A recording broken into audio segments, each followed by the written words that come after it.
John Kear, obviously a good opening round win on Sunday. How's the mood in the camp been since? Yeah, it's been very positive, and obviously there's an air of enthusiasm about because when you have a good performance, it sort of ignites the fires even more. So yeah, the mood's very good, but we've tried to play that down and make sure that we prepare fully for the challenge in hand this week, which is obviously a Sheffield Eagles team who gave us a fair old hiding last year. Would it be fair to say that this weekend's game would turn a good result into a great result by backing it up, and only anything other than a win would nullify what you achieved last week? Exactly right, yes. I mean, what we've got to do now, if you're going to be a team that really achieves, you've not only to do it in a one-off situation, you have to do it consistently, and that's the challenge that's being thrown down to the players. You've done very well for 1 week. We're still with areas to improve upon, but we need to improve upon those areas and do it again, equally as good. So I think, as you said before, the standards have been set, and we've got to make sure that we adhere to those standards. There were 8 first teamers unavailable and still put in a pretty polished performance. So does that give you confidence? The squad depth you've spoken about already, was there for all to see? Yeah, I mean that's the reason that we've gone that way, because COVID protocols, the concussion protocol that the RFL have introduced this year, injuries, suspension, they all come into play. And if you want a competitive team in, week out, you've got to have cover and you've got to have versatility within the squad. And I think that was demonstrated with the first game win, despite having so many players unavailable. Sheffield on Sunday, another team have a really clear DNA. Obviously for Mark Aston, what sort of challenge are you expecting? Well, I mean, I know Mark really well, and he loves to play football. They love to play football, but obviously, I don't think, having watched the Barra game, the conditions on that day, on that particular day, weren't conducive to playing Open Rugby League. I mean, the second half, it was virtually a monsoon, and it limited what you could do, and I think Sheffield suffered because of that. So I'm expecting on a reasonably dry track with a non-rainy afternoon, I'm expecting Sheffield to move the ball. But any team that's got Anthony Thackeray in really will ask questions of you right across the field.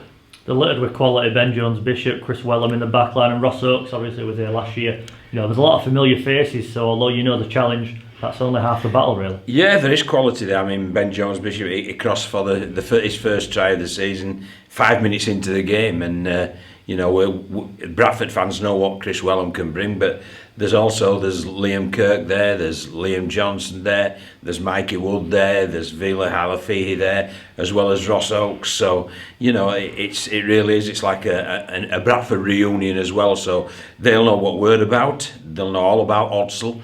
And hopefully we'll know what they're about. But obviously, any group that comes together, there's always different dynamics. And our dynamic at the minute is good. And I'm certain that Mark Aston will make sure that his team's dynamics will be pretty good as well. Across all 4 games so far this year, fast start's been a consistent thing. Is that something you've really, hammered home to the players, looking to start strong and manage the game from there? Yeah, it is. I mean, I think, games can't be won in the first 20 minutes, but you can certainly give yourself a pretty good foundation, a pretty good platform in which to build from and get a successful outcome. So yes, it is a major goal, but I've no doubt that other teams will have that as a goal also. So yes, we do look for a fast start, but in rugby, this modern day rugby league, look, that momentum's such a big thing, and we were fortunate against Jude. We had a glut of possession at the start of the game, so we were fortunate in that we did capitalise upon it, but we were fortunate with that. When they got their glut, they got their 6 points back as well. So you've got to manage momentum as well in rugby league, but if you can create your own at the start of the game, it makes the job a little bit easier. What can you tell us about the players who'll feature in your 21-man squad this weekend? Well, obviously, I mean, I think any player who played against Dewsbury and who is once again fit and available, I think they'd be pretty aggrieved if they weren't in the squad. But we will have to make at least one change because Moise Mustafa is unavailable. He's got a knee injury that Leeds have had. They've had him scanned, they've had it diagnosed. They've given us what they feel will be the predicted period out. So, you know, we know full well he's not available this week, and that's a loss because I thought in the half hour or so that he was on the field, he made a real big impression upon me, and I'm sure that he made a real big impression on his teammates and on the fans as well. Just finally, some really good news, some massive news coming out of the club really. Dec Patton has signed a contract extension as his coach. You must be absolutely delighted to have him locked down for another 12 months on top of this year. Absolutely delighted, Luke. Yeah, he's come in, he's made a big impression upon everyone at the club. He's impressed all us on the performance staff.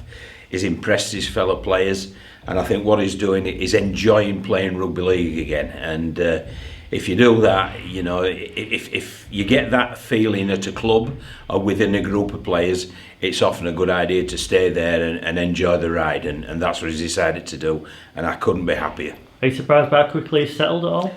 Yes, but it helped. His agent's been very good as well, Yestin Harris.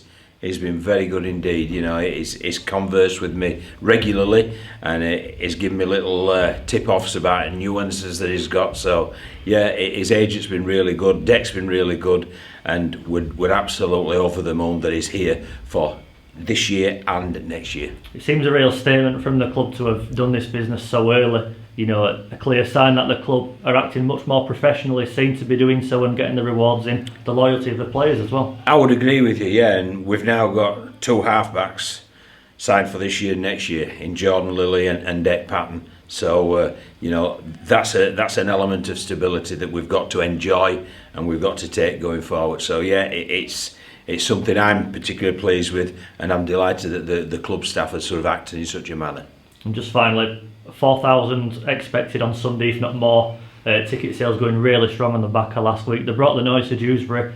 How much of a boost does it give the players? I know it's commonly said, but it was a massive boost during that game when things got tough around the half time, 10 minutes before half time. Yeah, it was, and I mean, what it did at Dewsbury, it made it like a home game. You know, and it allows you to settle. And obviously, as you've rightly pointed out, Luke, at some stage, it doesn't matter who you're playing, you're going to encounter some adversity and some tough momentum switches, which we got at Dewsbury, and obviously the crowd do help you out in those situations. So I'm really looking forward to it. I mean, I thoroughly enjoyed the Leeds game, you know, when there were 7,000 folk in there. So if we can start getting up towards that on a regular basis, it really will inspire everyone, you know, involved in the club.